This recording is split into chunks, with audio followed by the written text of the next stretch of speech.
What an awesome weekend of international rugby we've got to look forward to. Exciting times, I must admit. Sorry I haven't made a video until now. I've been reasonably unwell the last few days, and as you can still tell by the sound of my voice, I am. But trying to bounce back because I really want to get to the test match tonight at Eden Park. We're going to talk about just a handful of the international fixtures going on at the moment, a couple of recaps, and also just my predictions of the upcoming games, specifically wanting to touch on the New Zealand All Blacks versus England game. Let's start things off with the midweek Uruguay versus France game. France winning that one comfortably 28-43. Midweek match for France sandwiched in between two Argentina tests. So it's worth talking about the French team. There was only a few reserves backing up from the first Argentina test. That was the two prop reserves and the lock reserve. Both teams scoring 4 tries in this one, but the main difference was the 5 penalties to France, hence the scoreline. Uruguay scored 2 tries in the last 15 minutes. So before that, of course, the score was France was well out to 43-14. Pasolo Tuolangi scored 2 tries from the bench, the lock reserve. Well, let's jump straight into the second test, Argentina versus France, while we're talking about the French. There's 4 changes to the Argentina team and 2 for France, which are both in the pack, which means that the 3 reserves from the midweek game back up again. So they'll be on the bench for France 3 times in the last week. The odds have Argentina as 4.5 point favourites, and France has of course had the midweek game, albeit a very different side, or pretty much a full different squad, and a few disruptions on the in the French squad through this tour. I think one player was sent home because of a racial social media post he made, and 2 were arrested and sent home as well.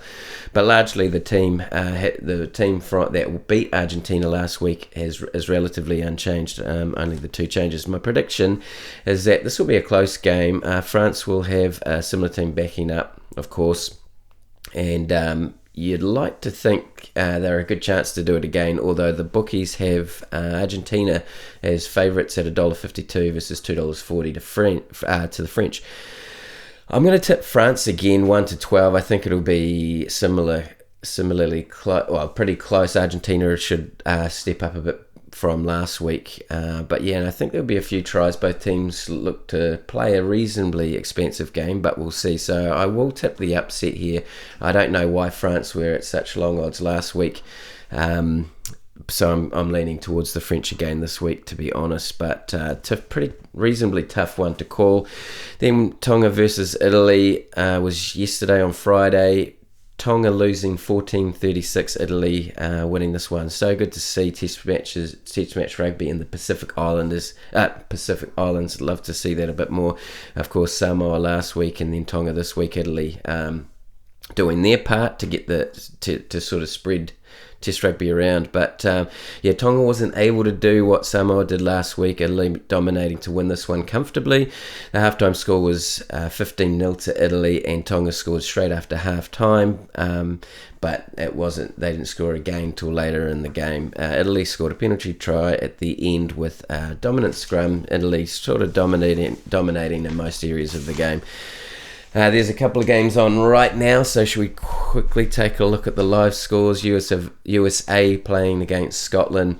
USA trailing 7-35. Scotland should win this one comfortably. And then Canada, I think that's late in the second half now, and Canada versus Romania, 13-10. Canada winning or leading at the moment, not quite half time, and you'd expect Canada to go on and win that one.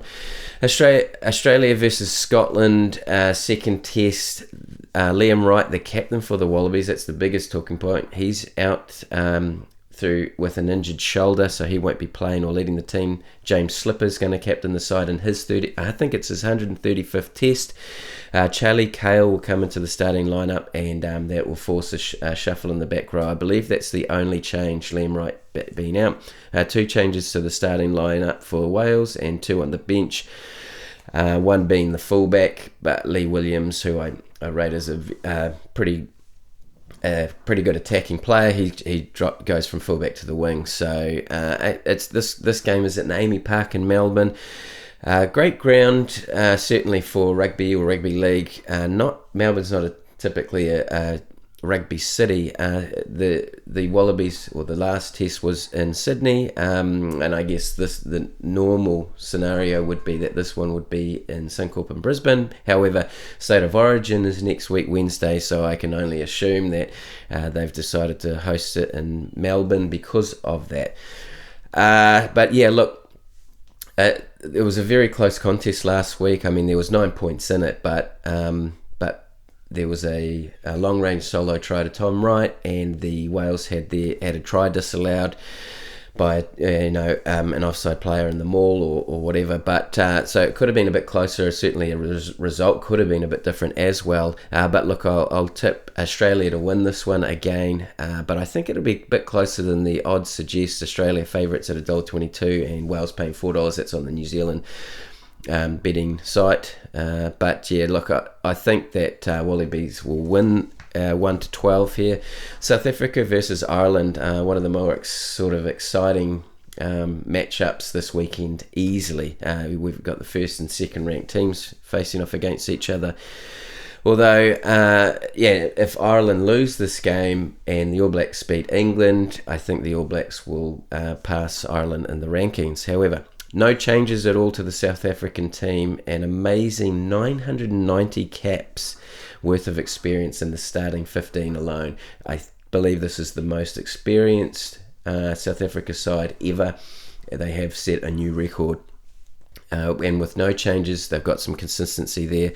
4 changes to Ireland, one at hooker being Ronan Kelleher replacing Dan Sheehan through an ACL injury, and then all combinations have been just changed slightly with one player coming in, except for the back 3 that remains unchanged. So it's just worth pointing that out. Craig Casey, the halfback from last week, is unavailable due to concussion, and that would have been the hit against from Snyman.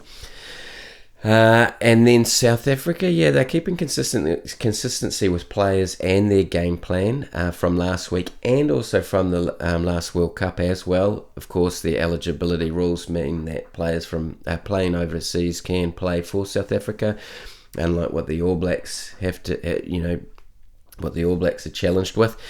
But we basically know what's coming. It will be an extremely physical game. South Africa will lead that charge, but they'll look to bully Ireland again and push the limits with the referee as they do. I would expect South Africa to kick more than last week and look to apply pressure.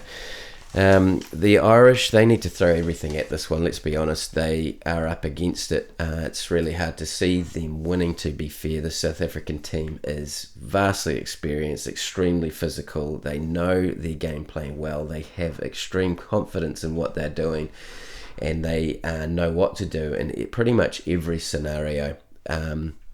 So the Irish need to throw everything at it. They've got to mix things up. They've got to be a little bit unpredictable and chance their arm. And of course, everything needs to come off making little mistakes and not giving South Africa anything to work with, because they will swoop, they will pounce, and they will take advantage. And of course, Ireland's going through a transitional period with Johnny Sexton obviously not there anymore, and all their play tended to go off him. So they're in that sort of transition period, but they've got to have a go, and I'm sure that they are a class side anyway. But yeah, look, even if everything comes off for Ireland, it'd still be unlikely they'll pull this one off. I think it will be closer than the bookies have it. I don't think South Africa, or I don't expect South Africa to play an expansive game, and therefore, what I'm saying there is I don't expect South Africa to sort of go out to a lead with a 2-try lead. So I'm tipping South Africa to win, but be 1-12. New Zealand versus England. New Zealand are paying $1.25, and England are paying $3.70. I think the odds were a bit further out last week, but because of England's performance, they've narrowed it just slightly. Starting off right off the bat, Eden Park. The All Blacks haven't lost there for 30 years is the stat now, so it's a very daunting task for the English. Only one change to both teams, one change each to both teams, and both are injury enforced. That says a lot about how close the game was last week. Teams not wanting to mix things up too much and potentially risk unsettling themselves. So yeah, both teams therefore sort of valuing the experience from last week's game. I think it counts for a lot. I know a week is a long time in Test rugby, however, that experience is a big advantage to any players that were involved.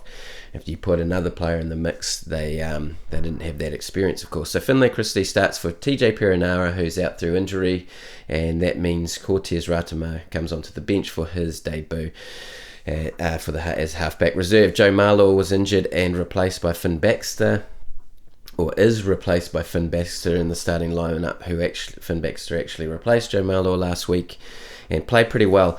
England played very well last week, narrowly missing out on their first Test win in New Zealand since 2003, when the year the English won the World Cup. They'll take a lot of confidence from last week's game to be that close and have a chance to win, and they'll look to improve in some areas as well. Scrum being one of them, and that will be interesting to see how it's officiated, but kicking accuracy in play, and maybe when they kick, like I made a comment in my midweek video about kicking in the All Blacks half, it did turn the All Blacks and put some pressure on, because the All Blacks didn't see those kicks coming really. But I think the more ball you give the All Blacks in this game, it's a bit risky in that sense.